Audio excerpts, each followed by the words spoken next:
News Center Maine is partnering with the Maine-Monitor to bring you some of the reporting done by journalists there. Today we have Matt Yunker here. We're going to talk about ranked choice. So how was this ranked choice voting tabulation different than years past? Sure. Hi, Leanne. Thanks for having me today. So the biggest difference you'll see this year, I think, in the results is that we had two come-from-behind winners. That had only ever happened once before in the 8 years that Maine has been using ranked choice voting in statewide elections. So that's a pretty remarkable and new result for us here in the state. You also had the most ever major races go to a ranked choice runoff. We had only ever had two at the same time. That was the high water mark in 2018. You had the Democratic primary for governor, which Janet Mills won in 2018, and the Democratic primary for the Maine 2nd Congressional District, which Jared Golden won in 2018, happening at the same time. That was the most we'd ever had in these 8 years. And this year you had three major races go into a ranked choice tabulation. And so you had the Republican governor primary, the Democratic primary for governor, and the Democratic primary for Maine 2nd Congressional District, all needing a ranked choice tabulation because no candidate got more than 50% of the vote initially. And then the results, the fact that you had two come-from-behind winners in Hannah Pingree winning the Democratic governor's primary, and you also had Matt Dunlap winning the Democratic race for CD2. Again, that had only ever happened one time, a come-from-behind winner in Maine's history of ranked choice voting in the last decade or so, and we had two announced within a span of half an hour, one late night in Augusta. And that late night also was a little different as well. Your colleague Christian Harsa was there for all of it, and we were in sort of a hurry up and wait kind of scenario. It ended up being a 17-hour day as the tabulation finished.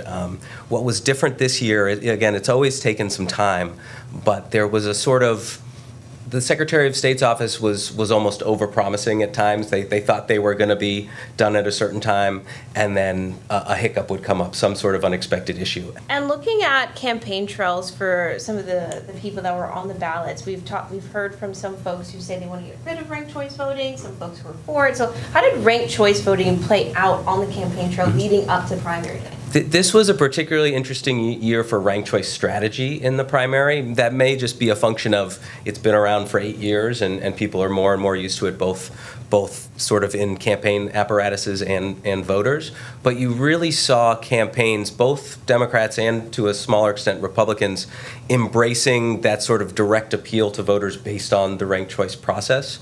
You had three candidates in the Democratic governor's primary sort of co-endorsed, do this sort of cross-endorsement where they got together and they said, basically, I hope you vote for me, but if you don't vote for me, rank these two other people second and third.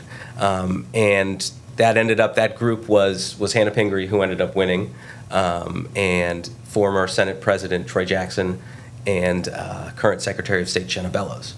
And you did sort of see, it's hard to know exactly, how successful that was, that cross endorsement, but you did see generally as one of those candidates was knocked out of the ranked choice tabulation, their votes tending to go towards one or both of those two other candidates. So I think you did see some impact in the Democratic primary there.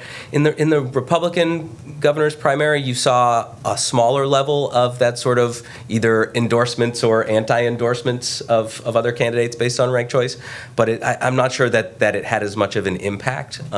You did see Robert Wessels, who was one of the candidates eliminated first in the Republican primary. He had basically said, rank Jonathan Bush second. That was his encouragement to supporters, and he actually, in kind of I believe it might have been the first time that we've seen this for an active candidate, serve as a campaign co-chair for Jonathan Bush's campaign for part of the campaign. So that was an interesting dynamic, especially on the Republican side, where there is still this pretty entrenched opposition to ranked choice voting in general. Certainly more adoption of ranked choice strategy on the Democratic side, which is not surprising given that historically in the last decade or so, Democrats have been more supportive of the ranked choice process itself.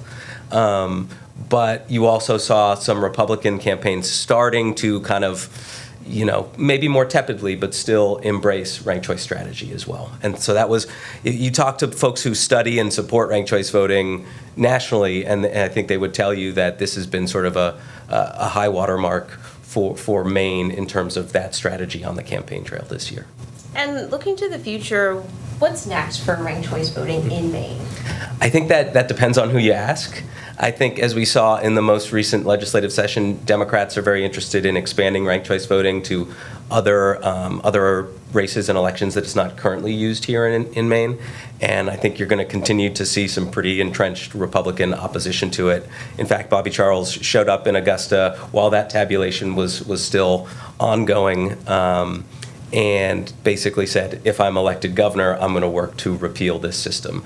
Now, that would probably require Republican control of both the legislature and the Blaine House, and it's been unified Democratic control for the last 8 years, so there would have to be a big shift. But Republicans have made clear, if they do wrestle control back in Augusta, this would, I think, be on their list of things to do, which would be to repeal ranked choice voting.